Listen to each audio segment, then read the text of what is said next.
Hello, and a big welcome to everyone who is joining us for today's session. Thank you so much for tuning in. Today, we're going to be talking about why great leaders must unlearn to succeed in today's exponential world. I'm Adele Lewis, Head of Community at eSynergy Solutions. We're a technology consultancy delivering business value to organizations across all areas of cloud computing. Effective leadership comes with a large learning curve, and in today's rapidly evolving business climate, this is more true than ever for seasoned leaders and entrepreneurs alike.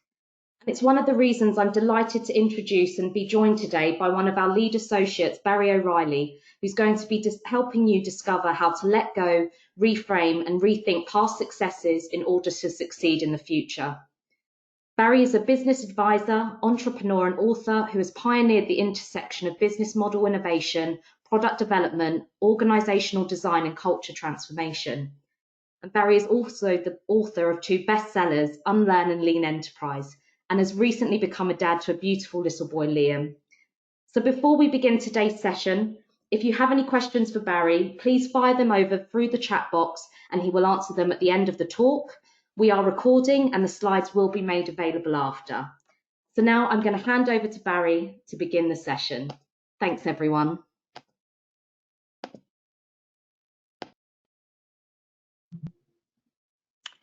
All right, how you doing, everybody? And just making sure we've got the screens up and running, and we do.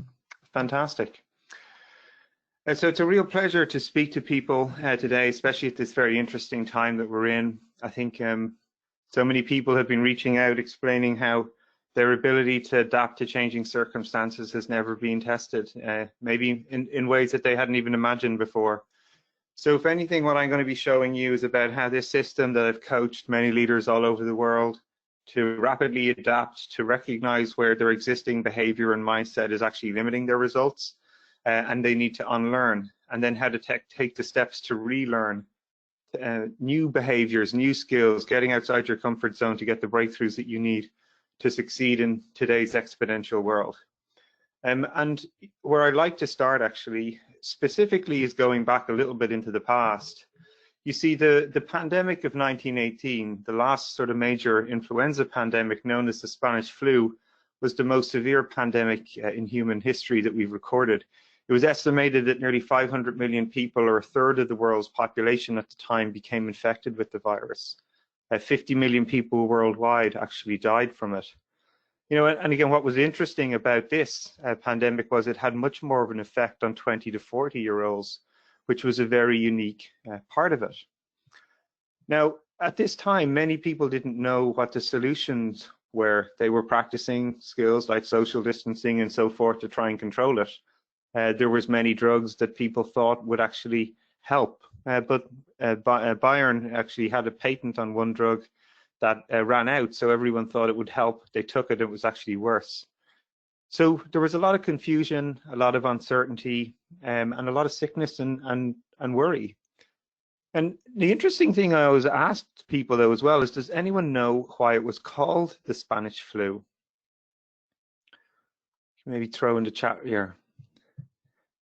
So the interesting thing about it is the reason it was called the Spanish flu was in 1918, we were still sort of coming off the back of the World Wars, and censorship was at a height. And because Spain was a neutral country at the time, it was only one of the places that had some transparency into what was actually happening. And because the king became infected, they were one of the first people to actually report it, even though cases were global. So that's how it got attributed to being the Spanish flu.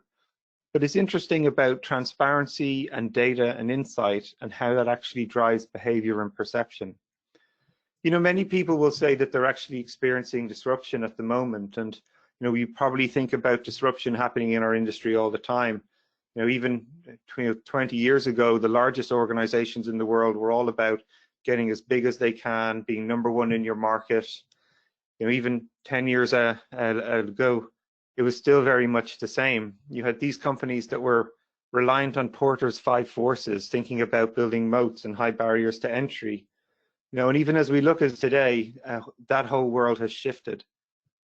organizations that have built platforms to rapidly learn and understand how their customers interact with their products are the ones that have powered ahead. And you can see even at the moment, while people are wondering, we're having in the US where I'm based, we've the largest percentage of unemployment since the Great Depression, and yet the S&P 500 has never been so high. And a lot of that is because what is actually happening is it's not a disruption, it's really just an acceleration to digitization. So the organizations that actually have digitization in place are actually sucking in and centering all the actual value because they're able to have resiliency. And this is sort of one of the classic problems we all fall into. Humans have a very linear view about how the world works. We think the things that made us successful in yesterday will be the things that make us successful in the future. But innovation, disruption, or change actually doesn't really happen in a straight line. It's much more like this, where some unanticipated axes impacts or changes our paradigm or our world. And then suddenly there's huge winners and then often big losers. So, this is very true for both companies failing to adapt to changing circumstances, but it also applies to individuals. You see, the way I think about this is that disruption doesn't actually apply to organizations, it applies to individuals. When we get stuck or wedded to our existing mindset and behaviors, using the same methods that made us successful in the past and expecting them to be perennially successful, we get stuck. And so just like a product has features and you've got to continuously innovate your features of your product for it to stay relevant in its market, humans have behavior. So if you're not continuously innovating your behavior to adapt to changing markets, in essence, you will be disrupted. And I think many people are feeling the uncomfortableness associated with that in the situation that we're in at the moment. So when I talk to people about unlearning, a lot of people sometimes actually get quite upset. They're like, what are you saying, Barry, that everything that I know is wrong, that they have a sunk cost fallacy in their skills and their career. And really what I'm trying to say is, no, I'm not saying what you know is wrong. What I'm saying is that you need to build a system to continuously adapt and recognize when your existing behavior is limiting your results, and you need to, in fact, unlearn and relearn. So the way I describe unlearning is it's a process of letting go or reframing, moving away from once useful mindsets and acquired behaviors that were effective in the past but now limit your success. So it's not forgetting, removing, or discarding your knowledge or experience. It's the conscious act of letting go of outdated information and making space for new information to come in to inform your decision making and action. And this is really an inspiration for me from, when I wrote my first book, Lean Enterprise, with Joanne Molesky and Jez Humble. I had the opportunity to go all over the world and work with these amazing, very competent and talented leaders. What I was constantly finding was that while learning new skills was tough, what was even more difficult for them was to let go of their existing behavior, especially if it had made them successful in the past. Most of these senior executives, all their feedback mechanisms are telling them they're doing the right things. They're being promoted in companies and their share value or stock value of their company is going up. All their dashboards look green. So it's difficult at that moment to recognize now's the time to change. But that's actually the trick, is the best time to change is when you're on an upswing rather than being forced and have to survive to put through change. So at this point, maybe you're sort of sitting here going, well, unlearning sounds interesting. Maybe it's something I could be able to do. How do I know what I need to unlearn? And so I'd ask you all to sort of reflect on these questions and see what comes into your mind. So the first thing I would ask you is this. Can you think of a situation, for example, where you're not achieving the outcomes you desire? Maybe you have some expectations that you're not living up to of yourself. Maybe you're struggling to resolve a certain situation, or there's a challenge that you're just totally avoiding altogether.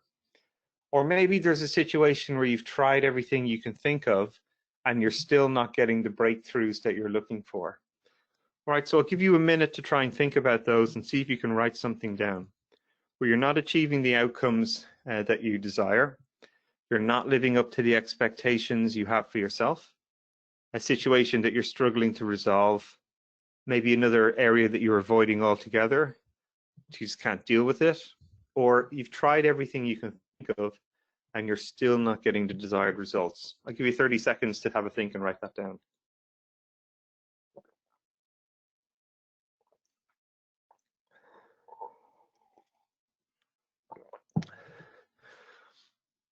Great. Okay. So as I said, once I started to coaching people around using this sort of signals, because these are feedback mechanisms when you're struggling to resolve situations, it's telling you that your existing behavior is not working.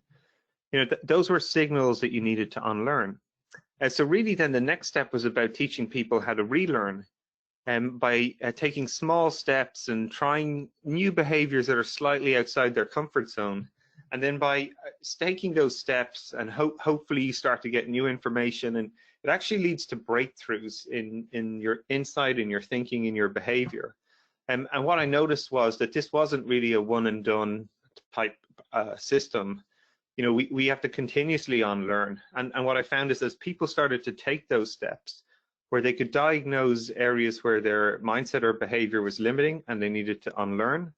We could think big about what they were trying to achieve, but start small, with small steps to relearn new behaviors to get the breakthroughs that they're looking for.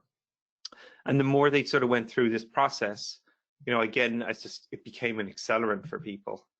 You know, so when people often ask me then, well, how do I know where to start? I always say the real important part is that we got to think big, start small, and learn fast, so it allows us to iterate quickly. And so when people start writing down unlearn challenges, you know, often people will start with writing down things like, I need to change the culture in my company, which is huge, you know, and you know from working in software, the bigger the batch size, the slower the feedback loop, the harder it is to tie your effort to outcomes. So again, when I'm talking to people about where to start with unlearning, again, I get them to start small. So I would get you to start thinking about a challenge that you're in control of, that you can have a tight feedback loop around yourself. So maybe it's a situation in work or a situation at home where you can sort of rapidly iterate and test some of your assumptions about how and what you want to try and do. As you learn how to sort of unlearn yourself, then it becomes much easier to start to work with your teams and start to have, you know, challenges that your whole team might want to tackle and unlearn. Right through over time, you have whole organizations starting to do this. You know, and I'm going to be sharing you some examples of organizations I'm working with who've sort of gone through this entire journey. You know, some of the mistakes that we've made, some of the things that have worked to hopefully help you get there. I think one of the things that really stood out for me is that it's become very obvious that there's a set of characteristics that people need to cultivate within themselves, if they're sort of serious about unlearning. And the first one is curiosity. And that may not be a surprise to some people, but you know, what I've discovered is that our ability to sort of seek out new and contrary information is key if we're going to actually get a breakthrough in our thinking. You know, a classic example, though, and trap that we all fall into, though, is we shut down curiosity very early. You know, you can imagine a lot of people on this call are very senior leaders. You know, what happens when you give someone who's more junior than you a task to do, and they start solving it in a different way than you would solve it? What's your natural reaction? So most people will sort of be like, oh, they're doing it wrong. And that's a classic example of us actually shutting down our opportunity to learn. You know, one of my favorite examples, I had Joe Narenya, who is the COO for HSBC's Global Markets, on my podcast. You know, and he was talking about one of his peers at HSBC, a person who actually ran the whole global markets for the business.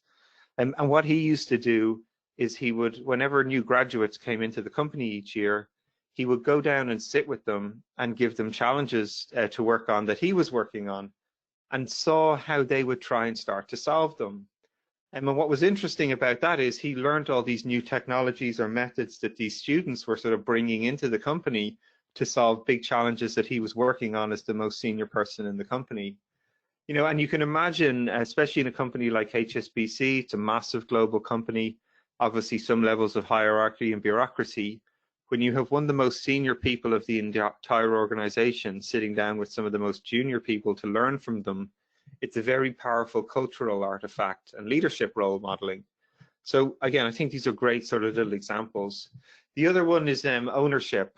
So an example of that is, if you're not getting the results you desire, if you're not losing the 5 pounds or 5 kilos you're trying to do, if you're blaming the chocolate bar, it's its fault rather than owning the results of why you aren't actually getting the results you need. They're just totally different systems. So great unlearners own the results. They don't blame the other team that why we didn't work. They think about what they could do differently to actually affect the outcomes.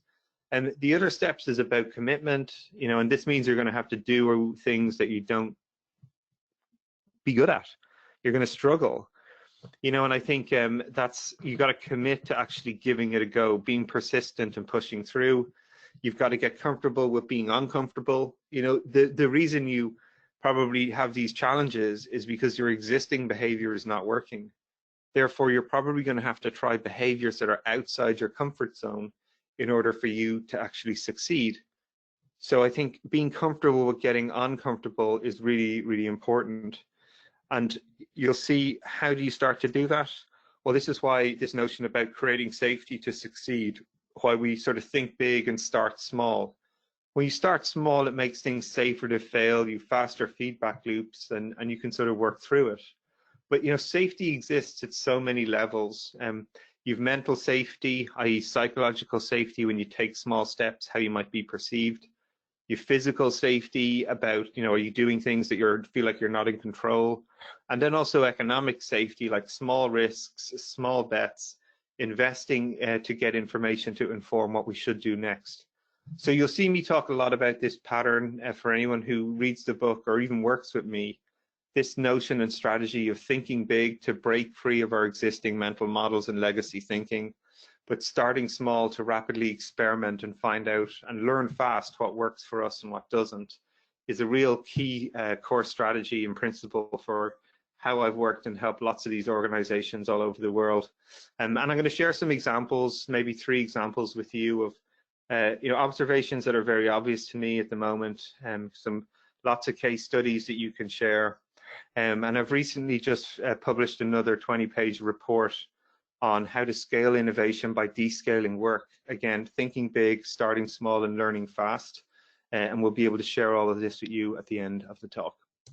So I think the first area that I really like to start off with actually is clarity of direction. And I think especially at the moment with all the uncertainty and many organizations flipping very quickly into business continuity mode, a clear direction about where you're trying to go and what success is has never been more important. And yet many organizations are being really tested because they don't have a lack of clarity. One of my favorite examples are quotes about purpose is like from Peter Drucker, and he often says the purpose of an organization is to enable ordinary humans to do extraordinary things. And yes, there are some people actually in that mode at the moment, but why can't it be that for every day? When I ask people what's the purpose of their company, most people tell me it's shareholder value. But even like, one of the great capitalists of all time, Jack Welch, would say that shareholder value is the dumbest idea in the world. It's a result. Your main constituents are your employees, your customers, and your products. And yet people don't really have good ways of defining that. Other classic examples, when I asked companies to show me their mission statements, they generally look something like this. It's a guided by relentless focus on quality and, oh, well, I've already run out of cliches. Actually, there's some really great tools you can go online and get people to share ways that you can randomly generate a strategy by just pressing a number. Being the most customer-centric company in the world sounds interesting if you maybe inspires you if you work at Amazon, but for most people it's just cliches and it doesn't give clarity. You have people who are sort of focused on understanding who's right and who's wrong and battling with one another. They get trapped in siloed thinking, localized perspective, conflicting measures of success, rewards and recognition being tied to output rather than outcomes. And these are just like real challenges that companies face with. But what I have figured out from working with some of the best companies in the world is that the ones that actually have real clarity about what success is it signals the intent of the company. It actually attracts great talent who want to work there because they want to be part of that mission. It correlates to the quality of action that's being taken and having tight feedback loops. So, one of the things at the moment is a lot of my clients here in the US, specifically in the financial services space, they've had to actually respond to the PPP, or the government stimulation plan, where they're giving small businesses essentially, 2 months worth of wages for every employee in companies to cover them during the COVID crisis. Now, the US government announced that program on literally, almost in real time, and then pushed the distribution of funds to the banking sector. They had to respond within 3 weeks. The companies that have done really well from that were able to actually get clear focus on what success was and dive and limit the amount of work in progress and have their teams dedicated to clear outcomes around customer impact and success, like keeping small businesses open.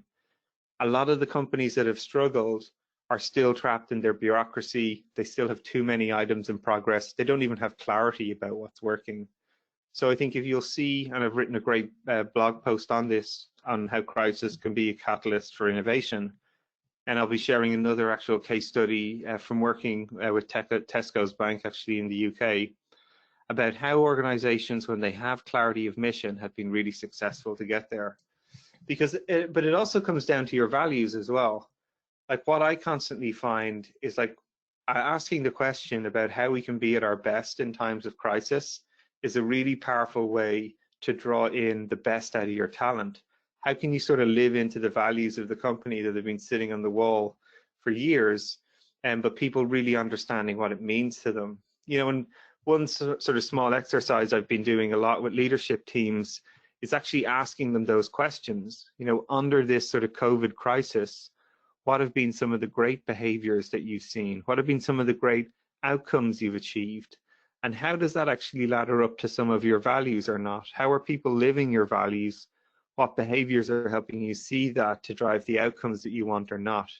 And this is a great way just to sort of catalog and sanity check, are you actually living and breathing the culture you defined or not? Or is it just paper on the wall and words? And I think it's very powerful when you start to see what can be done when you give people a clear purpose and the kind of things that they can build. There's examples of this all over the world. I think examples like Wikipedia, it's a clear mission. People understand what it's about, how they can contribute to it, and what are some of the amazing things that actually can be achieved when you do that. I think, so many organizations really struggle to understand what success is and why. And another one of my favorite examples is Paddy McCord. So Paddy's the was the chief people officer at Netflix. And Paddy had a great test to understand how aligned people were in the organization. She would stop people in the hall and she would ask them, what do you think are the top strategic objectives for the company? And if they couldn't roll them off like one by one in quick succession, using the same language that the leadership team were using, she would actually consider it a fail. And not a fail on the individual, but actually a fail on the leadership team for how they're communicating what success is. Then the bonus question that we would often ask then, or the follow-up, is how does your work directly contribute to affecting those strategic objectives? And believe me, when teams are able to say, well, I work on the infrastructure team, and I know that the top KPI for Netflix is to increase customer retention by 25% in the next 12 months. And what I'm doing on my team is ensuring that 100% of users have no buffering issues when they're watching shows, and I believe that will affect retention. That's a totally different alignment system in organizations to if you were to ask those kind of questions in your company. Like, does everybody know that your strategic objectives? And do they know how their work is contributing towards those strategic objectives? And I think that's what high performance organizations look like. There's also been some really other interesting sort of examples about uncertainty and challenge. I think most people have probably experienced a Zoom call in the last sort of 9 weeks. And this has been a phenomenal growth story, both for Eric Yan, the CEO, who actually left Cisco because he was frustrated with the quality of how they were building their software. but they went from 10 million monthly active meetings to 200 million in 3 months. That's a 20x. You know, and that is an amazing sort of scaling story. They also made 90,000 schools across 20 countries have free access to their platform so they could deliver education remotely. You know, but they've had mistakes, you know, and I think one of the most powerful things about their whole story is that Eric has actually got out in front of all of this and called out that they have made mistakes, that, you know, their system has been tested and challenged in ways that they've never even thought possible. But I think what's been the most interesting part about that is he's over communicated and he's been very clear about how rapidly they can respond. So you can even see here just towards the end of March where they were having a lot of their security issues. They were releasing software every couple of days that were having changes to fix issues that they were finding. And he was owning the problems and then having a mechanism in his software to rapidly respond and adapt. And then making himself like fully available to people. So even today, at the moment, he's still holding weekly webinars, being open and honest and recognizing where they're falling short and looking for ways about how they can iterate and adapt. You know, so I think there's a lot to be learned about what great leadership looks like in these moments. Clarity about what success is, owning the actual problems when you're not achieving the results you desire, and then rapidly responding to situations as they sort of emerge. So I think the next sort of point I wanted to dive into a little bit was around empowering action. So obviously when we're in uncertainty, you know, most people's inclination when we're in an uncertain situation is to stop. You know, again, one of the things I've been writing about a lot recently is the most dangerous thing that you can do in a highly uncertain environment is stop, is to wait and see, to cut your budgets, to not take any action for fear of what's happening. See, counterintuitively, the most important part about uncertainty is we don't have any information about what's happening and how we can manage it. So what we need to do is actually learn our way through uncertainty. We need to take action. And again, this is why thinking big but starting small, taking small steps allowed us to learn what remote working is going to look like in our business, how we are going to get teams to collaborate better when they can't be in the office. You can't do nothing, you have to do something and learn your way through these problems. And this is sort of interesting, again, whether you're a leader in these organizations, you know, taking these small steps can actually be really empowering, not only for you, for your teams. And I think that's what's really interesting when we talk about empowerment. For me, like some of the things I think that most organizations, they throw this word around all the time about we need to empower our employees, but like, do they really actually do that? And most organizations are still trapped in a world of command and control. They'll tell people what needs to be done, by when, how they need to implement it, and have a rigorous set of controls around it. And really what I've learned from working with the best teams is that you can still have control by devolving command down to the people who are closest to the work. And I think this is kind of very difficult for most leaders to do, because in a lot of organizations, your competence is tied to how many answers you can give, knowing all the correct things to do. And interestingly, in uncertainty, especially at the moment, leaders mightn't have all the answers, and nor should they. But if you've created a brand for having all the answers, it means your reflex is to just start making poor decisions or not letting the right people make the correct decisions. One of my sort of favorite examples of this is John Laguerre. So John was the CTO of T-Mobile here in the US. He took the job in September 2012. Now, the interesting thing about the telco industry is it's a highly competitive, highly commoditized environment. There's a fixed set of users that you can get. They pretty much, most of them have phones. There's not many more people are sort of coming onto the network as people leave them. So the only way you can win is by taking your competitors' customers. It's that simple. And so when John took over the role, he did something very unique about understanding about what customers actually really wanted. So normally for CEOs, when they join companies, they'll sit in rooms, people will come in and pitch them ideas, consultants will give them industry trends. Everyone will tell them that they just need to work on their answer to be successful. But John did something much more different. What he did is, instead of sitting through endless PowerPoint decks and meetings, what he did was had a phone line installed in his office that connected directly to the customer complaints line. And he sat and listened to customer complaints for 4 hours a day for the first month. And so he could get a raw feed of information from customers to understand what their problems were. And what emerged to him was interesting and profound in many ways. He realized that customers didn't understand how much their bills were, that it was difficult for them to understand how their contracts worked, what would be their fees.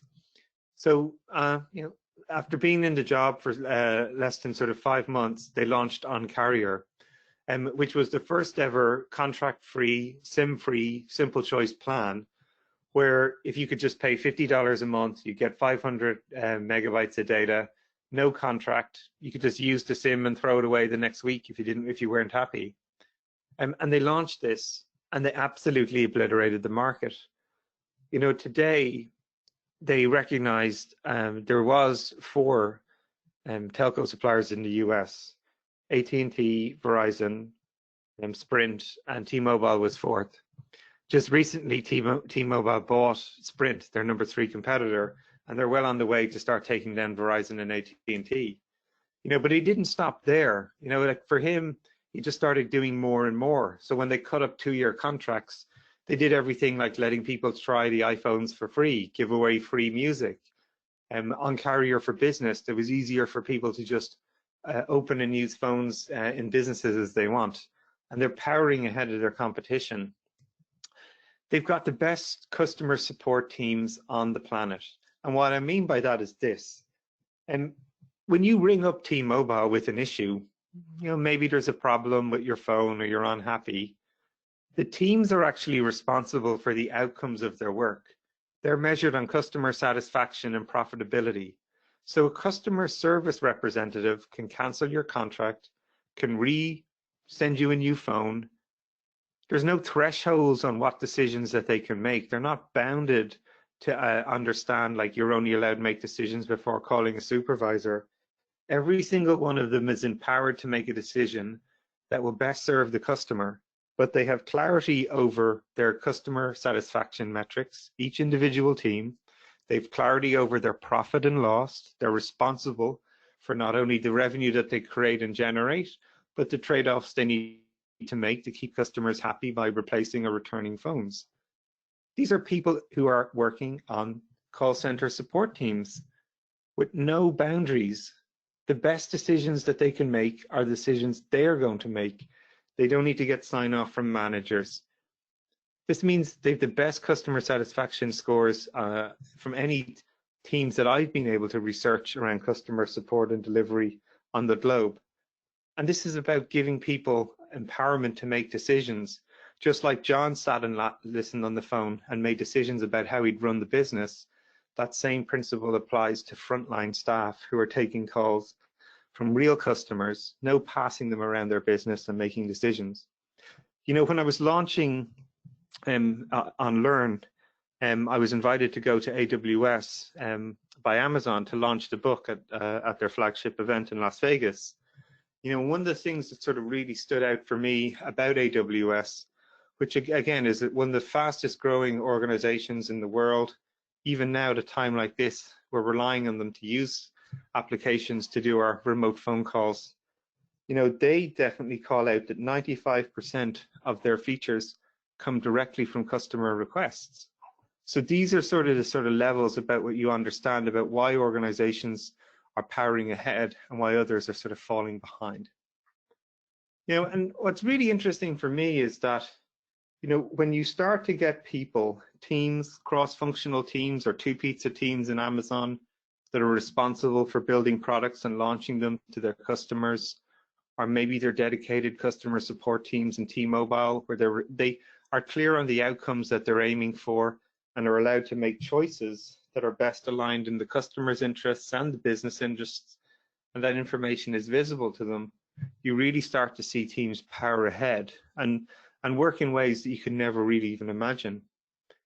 And yet for most organizations, that's not the case. We're trapped in these legacy organizations where we still rely on old thinking from the industrial age about how we manage and empower people or make them do work.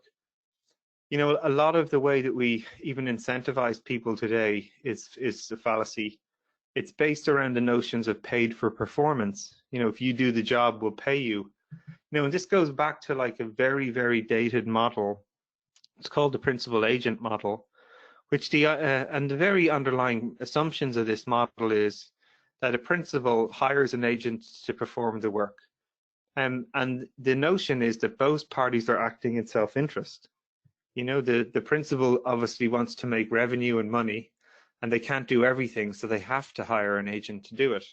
And the agent just cares about their own localized KPIs and happiness, so they'll just do the minimum amount of work to get what needs to be done completed.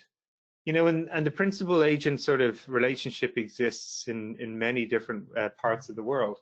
We would talk about it like employees and managers, or CEOs and shareholders, or even patients and doctors. You know, and interestingly, you know, this is a totally failed model. You know, people don't necessarily always do their best work by extrinsic motivators and paying them for performance. Bent Holstrom, who won the Nobel Prize for Economics in 2016, actually disproved this model and realized that if we create contingent relationships, you know, situations where if you do this, you will get that, people will just focus on get that side of the equation. So if you build great products, we'll give you money, people will just focus on will give me money. And often what happens is we see these problems start to emerge where when you start to think about the kind of metrics that people talk about in that world, they end up building all output-based measures of success and not hard to measure measures of customer changes in behavior. And I'll give you some really good examples about where this sort of goes wrong. You know, when you think about transformations or digital transformations that most organizations are going under, you know, what ends up doing is companies realize they have to transform, and it's unclear what their measures of success are. They're just digital transformation. You know, there's low clarity about what success is in that mode. So then people just start spinning up activity. And the classic example for activity is, well, let's go and implement a methodology. Let's roll out, I don't know, some program, for instance, like SAFE. We know that, and everybody runs around and suddenly starts getting certifications in all these new methodologies. And then teams start reporting measures of success as how many people that have been certified, right? You start counting outputs. The real outcomes you should be aiming for are changes in customer behavior. So are people using our product more? Are we shipping our product more frequently? Are the teams happier? Are we getting more work done? Like, these are actual outcomes. But what's happening is these massive organizations and a lot of consultancies are just going around getting people to implement methodology rollouts, measuring success in easy to measure metrics like how many people have been certified or how many features a team have complete, creating lots of activity but no outcome. So I'll give you a simple example of who I've been working with here in the US to radically change those types of results. So one of my clients is Capital One, you know, and Rich Fairbank, who's the founder and CEO of the company, is a phenomenal leader. But what he got really clear about is what was success, high clarity and direction for when he talked about what digital transformation meant for Capital One. You know, and he actually just gave 3 very clear objectives. Increase the percentage of customer investment with the bank. So of the potential investment customers will make, how can we increase the percentage that they spend with us? And increase the rate of product innovation in the organization. So can we bring more new products to market, offer better services, a higher frequency and stability? And then internally, make sure that this is the best place for people to work, where they can do the best work of their lives. And this is the CEO of the company setting this direction.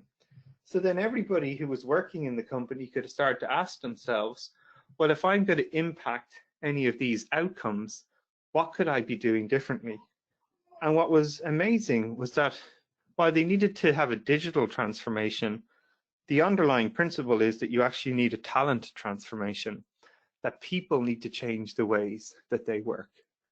So I was working, and there's a great case study in chapter 11 of Unlearn with Drew Fairmont, who was the Dean of Cloud Computing at Capital One. You know, and they recognized that if they were going to increase the rate of product innovation, that they could no longer rely on having all their applications in tin and data centers, that they needed to start adopting cloud infrastructure so they could rapidly iterate their products faster and give people a chance to upskill and grow and become better engineers and have better access to the latest technologies. And they believed if they could increase the product innovation, upskill and encourage people to take on new skills, grow and development, and build great products, then they were going to have an impact on the customer investment.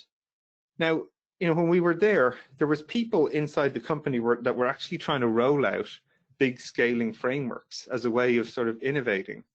But we knew that that was rubbish. It was just another maturity model cell. So what we actually did is started to measure the outcomes that we were aiming for at a local level.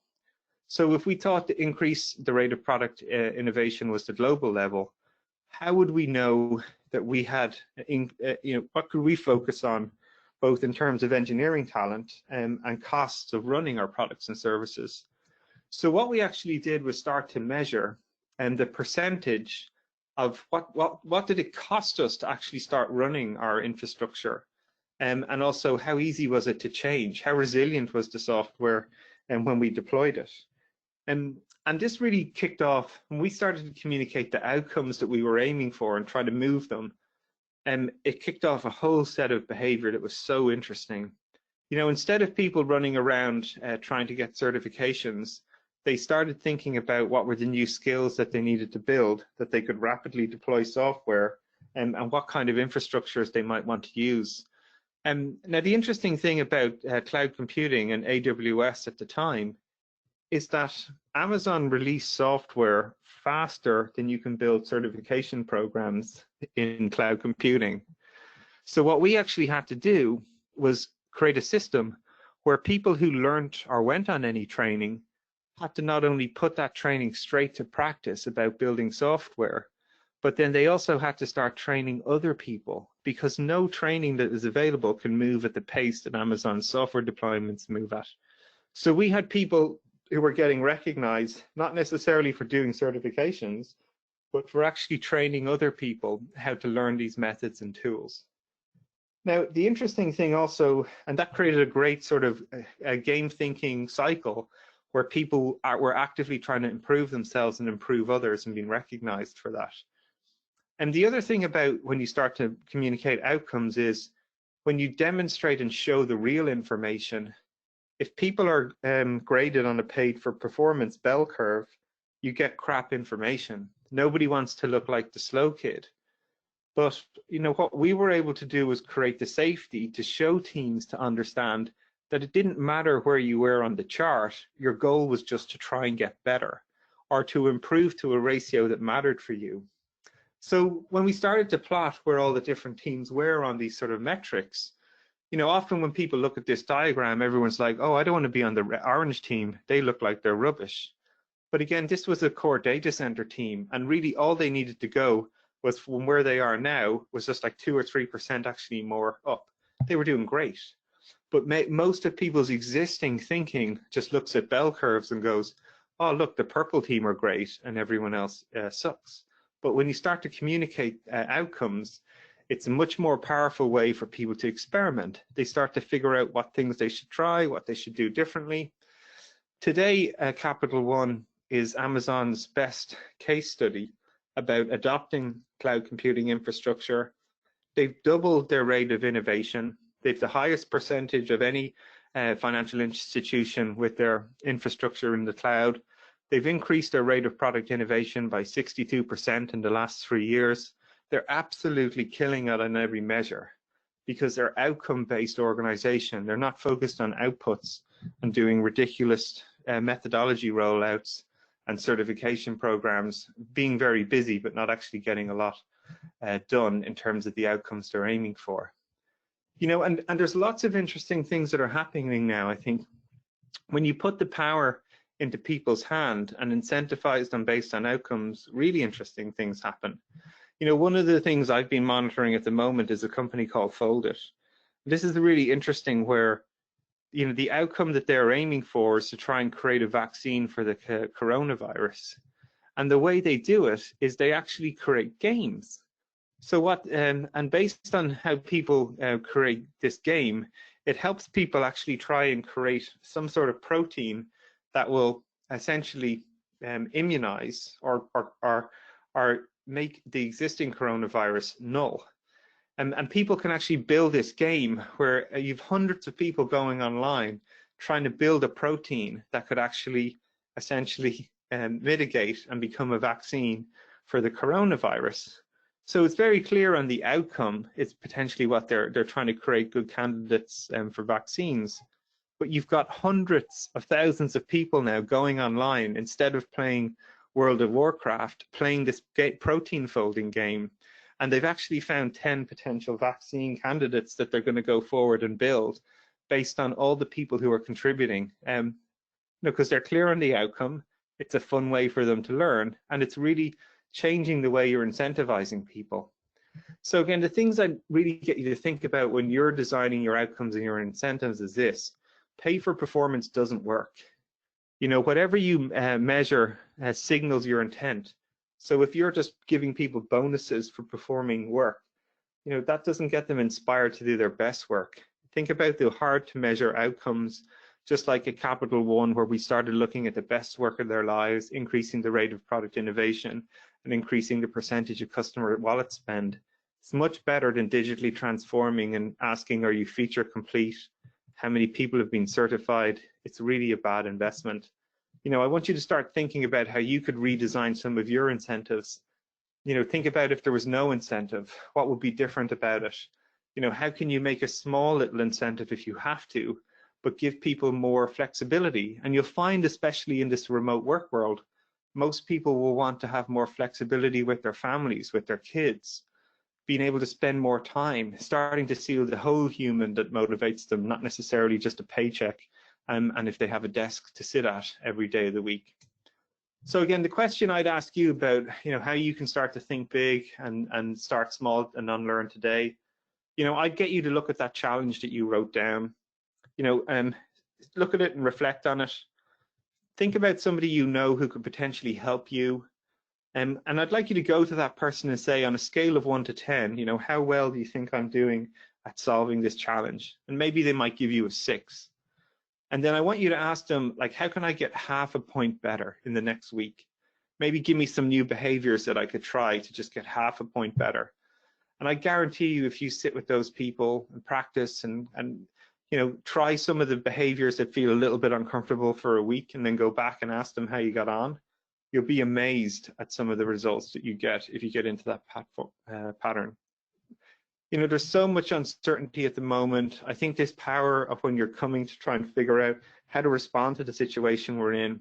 One of the little techniques I love doing is the game plan. I get teams to sit down and really get crisp on the outcomes that they're aiming for. How can they really define them in terms of customer measures of success rather than outputs? What could be the small steps that you need to take to get there very quickly, or measures of success that will tell you you're taking the right steps along the way? Who are the right people and teams you need to work with? Another thing I've been doing a lot at the moment is actually the journaling or decision diaries. So with so much uncertainty and a lot of decisions being made, one of the small little hacks I've been doing is just recording all my decisions that I make each day, and being aware of what information I'm using and what I have and what I don't have. It's been super powerful little technique, and thinking about with so much decisions to be made that you're not losing information. If you want to try and give Unlearning a go, you know, there's lots of different tools. You know, if you go onto my newsletter, you can get a copy of the Canvas and start practicing it. You know, there's so many people on learning all over the world today. Someone sent me this photo of Serena Williams reading the book. just before she started another attempt on trying to break the female record for 29 Grand Slams. Is a phenomenal athlete. You can also listen and unlearn. You know, I've had people like Gibson Biddle, who's the VP of product for Netflix, Karen Tay, who runs Smart Nation for Singapore government. You know, all these people who are sharing their lessons of learning and unlearning. You know, I even do unlearn sessions in sort of VR, so it's really interesting for me to learn different ways to virtualize my content and working with people all over the world. You know, the interesting thing about this pandemic is it's not just going to be one disruption. We're going to have a rolling wave of change and impact over the next 12 to 18 months. So this ability to continuously adapt to changing circumstances is never going to be more important for us than it has ever been today. You know, the first wave of the Spanish flu was not what killed the majority of people. It was the second wave because they didn't prepare. So what I'd like you to think about as you go forward is how can you start to be thinking big, starting small and learning fast about what's going to work for you. Because the pandemic is maybe one challenge we're looking at, but there's a whole lot of other challenges that we've really got to start thinking about globally. That's not necessarily just about health, but like lifting people out of poverty, solving our environmental crisis. If we can build this ability to continuously adapt, to work together, to solve global issues at a local scale by getting clear on what the outcomes that we're all aiming for and be successful for us, I think we could have not only a better society, but a better system to take us forward into the future. It's been a real pleasure to talk to you all. We've got 10 minutes for questions. Thanks very much. You can get all my details here. Great, Barry, thank you so much for your insights and for talking today. There's obviously a lot to take away from today's session, and I'm sure that our audience has got some questions. So if I can ask the audience now, if you just fire over any questions into the chat box. There should be a questions box on your panel. We'll give you some time now just to take a moment and ping across any questions.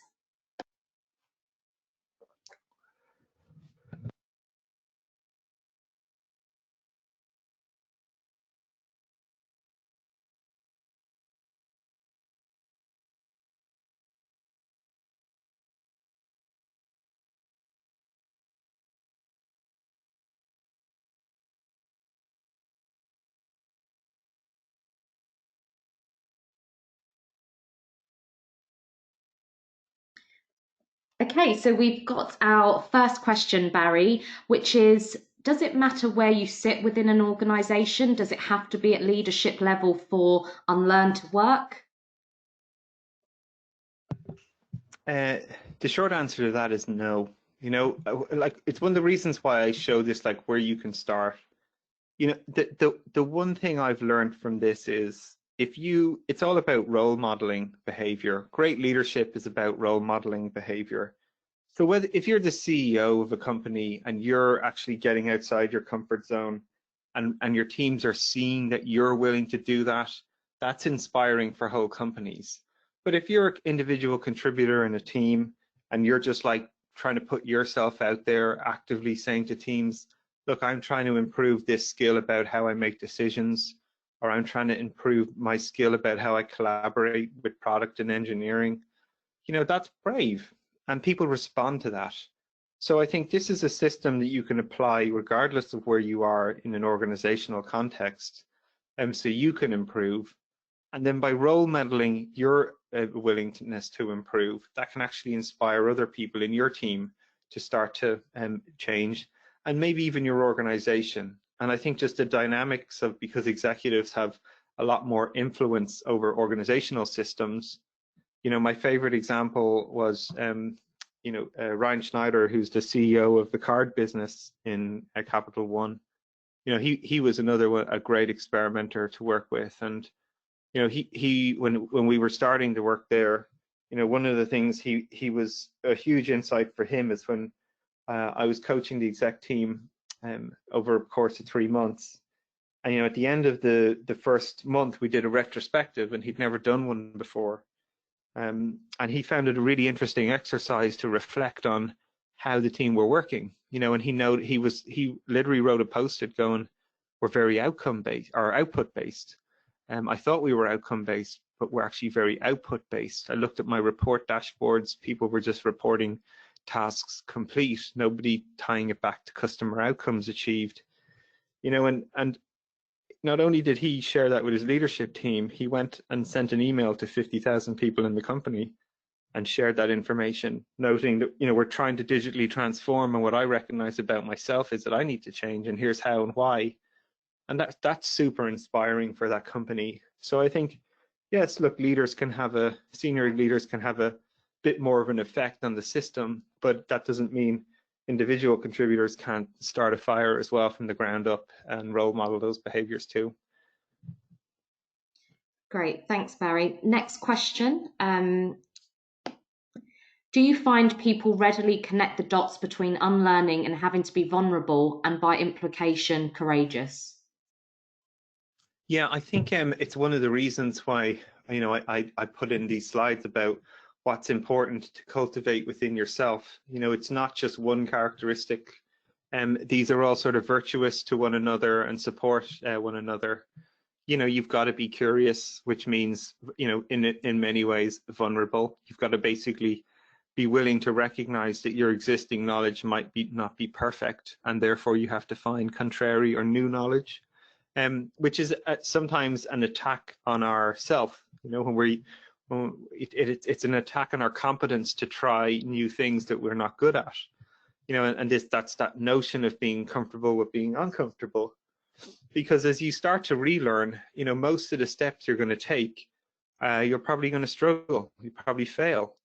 And that's why this notion of safety is so important, both mental safety or psychological safety, as it's often referred to by Amy Edmondson. Is like, how will I be perceived by my peers? Will they recognize that I'm attempting to improve myself, or will they point and laugh and say, oh, you failed? You know, and I think that was one of the things we really got right about the incentives, again, at Capital One. It's very easy when people see these metrics dashboards to go, oh, the orange team are failing.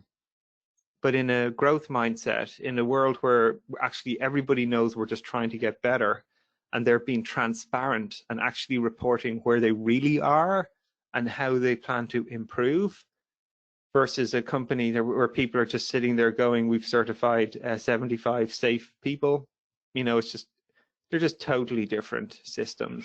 And I think that's one of the huge breakthroughs that I've discovered, is you need to be vulnerable to have any innovation happen. And then the way to do it is to think big and start small, make it safe to fail, learn quickly what works and learn safely what works, and iterate. Thanks, Barry. Next question is a thank you, superb session, very clear and informative. We want to know, what are the common mistakes you see from people that adopt or try to adopt this new approach? So I think the things to look out for are actually just very human things. You know, in many ways we actually get in our own way. You know, our desire to always be correct is a huge challenge. You know, like people, especially senior leaders, you build your competence, you build your personal brand based on always having the answers.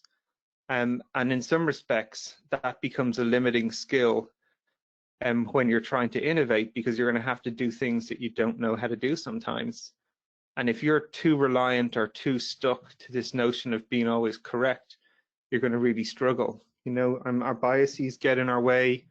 We have, you know, shady information about how we think success happened and attribute it to ourselves. I think this notion of ownership, like when you're not getting the results you want, if you can't think about how you need to change, how you need to do something differently to affect those outcomes, rather than blaming another team or another individual about why you failed, I think it's very difficult to improve. So I think those notions about just being aware of your leadership conditioning, that you only know what you've really seen and experienced. So challenge yourself and experience more new and uncomfortable things. You know, try and get over always trying to be correct. Try to be more curious. Don't be afraid to be wrong, and learn your way is much more powerful. And I think this notion of ownership, like think about how you need to change rather than someone else needs to change to be successful.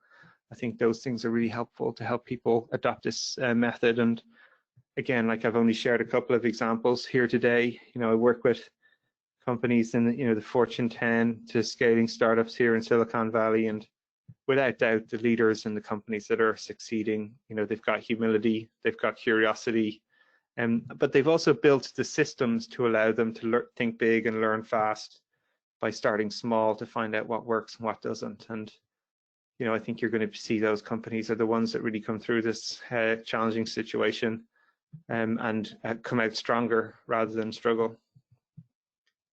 Great.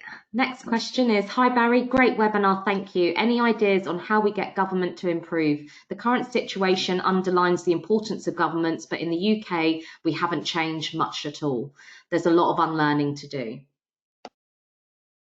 Yeah, the government situation is, I think, I'm living in America, so, we definitely have an interesting perspective here. Like both sides of the political divide have never been further apart, and sadly we're in a situation where, because transparency and data and information is sort of lacking, it's becoming politicized rather than us really understanding like what is the current situation, what are the steps we need to take, and if we go back to this notion about clear outcomes, what are the outcomes for COVID-19 in any jurisdiction? Flattening the curve is one objective that people could actually get behind and understand. It's simple, and yet do we really have the data to understand what are the infection rates, how quick, most countries are missing testing, so they're not actually able to build robust models to understand where companies are actually at, and you can see at how transparent they are about what data they're sharing, and I think that's sort of one of the things that's sort of really interesting for me. Again, if we go back to this notion of like, looking at what we did at Capital One, right? They put the data out there that was uncomfortable and transparent. But as a result of that, we could make really good decisions based on real data. Where, if you have these companies that are sort of reporting vanity metrics and, red, amber, and green situations for product deliveries, or you've governments that don't really have real access to high quality information to understand what is the current situation, people are going to make poor decisions, and they're going to make contrary decisions, and it's become politicized. So I think I just learn what you're observing now, and if anything, a lot of we should be helping people in this space, because people here should understand data, they should understand outcome-based measures, and when you have good insight, then you can make better decisions. And I think that we're lacking that globally at the moment. Great. And next question is, how do you move less engaged colleagues to heighten their curiosity? Well, one of my favorite things is just people need to experience this stuff. It's very hard to just like talk to them about what it's like. They actually have to experience it. So, one of my favorite things to do is to, again, do something small. You're not trying to make people look foolish or uncomfortable, but the best way I've always found to get people to shift their mental model or to get curious again, get them to go spend some time with a customer and see how they use a product relative to what the person might think they do. Or, maybe your team's, some leader that's a bit removed from the situation thinks that a team is performing in a certain way that they're not. Create a small little experience where they can actually go and see and actually learn what's really happening. Because that when they have that sort of shock of an authority sort of shock, either from a customer or a notion they believed was correct and they see it to be incorrect, that's a great way for them to sort of recognize that their assumption was invalid and to be a little bit more curious. And that's definitely one of the first things I always try to do. Like one of my key metrics on client engagements, I call it mean time to aha moment, where someone who I'm working with suddenly sits there and goes, I didn't realize that was the case. That's valuable, and great leaders recognize that if you can help them identify, invalidate, assumptions quickly, cheaply, and safely, and that means they get better information, make better decisions, and the company often moves forward at a better pace. Great. Last couple of questions. What tips would you give for ensuring that teams admit problems in lesson learned exercises? Often this is just a checkbox and people don't feel comfortable admitting or pinpointing on other issues. Yeah, I think, you know, the classic example here is the blameless postmortems, really, from Etsy or John Allspaw, again, someone who's very well known in the DevOps community. You know, I think, you know, one of the most powerful things, again, I've seen is people admitting their mistakes. You know, like everybody talks about psychological safety being a massive thing, you know, and I go to conferences and I hear people talk about it all the time, but I never hear them talk about a mistake that they made, right? They'll say safety is important, and I'm like, great, yeah. You know, when's the time you made a mistake? They're like, yeah, safety is really important. Yeah, you know, and I think if you can sort of demonstrate a little bit of humility about, you know, when you made mistakes yourself and how you learned from it and how that helped you improve and made better systems, I think that's super powerful, you know, and ultimately somebody has to go first. So if no one is going first in your company, again, I would just like think about how you can go really small and just share like a little small story about, hey, I made a little mistake today. You know, I missed a semicolon on the code when I was doing a check-in and it broke the build server.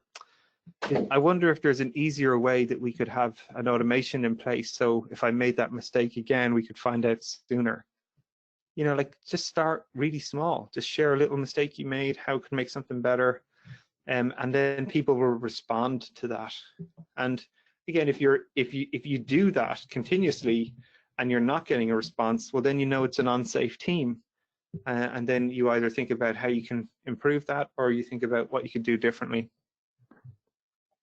Thanks, Barry. And last one is, do you think there is a different approach needed for unlearning personal parts of ourselves rather than in a professional sense? And congrats on the arrival of your baby as well. Oh, yeah, thanks very much. Yeah. So I don't really think there's a difference, but I think what is different for people is where they feel safer to start, you know, and often, you know, the reason when I'm showing that sort of picture about starting either with work or life or yourself, some people actually feel more comfortable experimenting at home, right? Because they feel it's a safer environment that they can, you know, tell their friends or their family that they're trying to get better at, I don't know, painting, or they're trying to get better at learning a guitar or something. So they can make, you know, play the guitar sound terrible, and people just persist and encourage them to keep going. You know, some people actually feel different than that. They feel like work is the environment that they can really express themselves, and they feel safe and they can try things. So, you know, that would be more the intent I would get you to take away is, you know, what's the best space for you, and where do you think you can try and struggle and be uncomfortable and make mistakes and be encouraged? That's the space that you should start. And again, sometimes that's at home for people, and sometimes that's stuff they want to work on themselves, or sometimes that's in work. So I think it's just asking yourself those questions.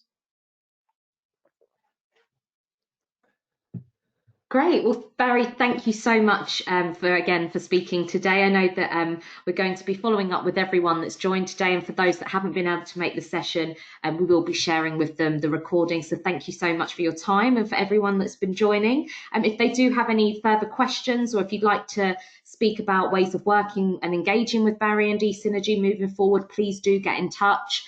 We'd be happy to follow up, and you've got a great newsletter that I know we'll be sharing the details of shortly. Cool. Thanks very much for having me, and take care of yourselves. Great. Thanks, everyone. Bye.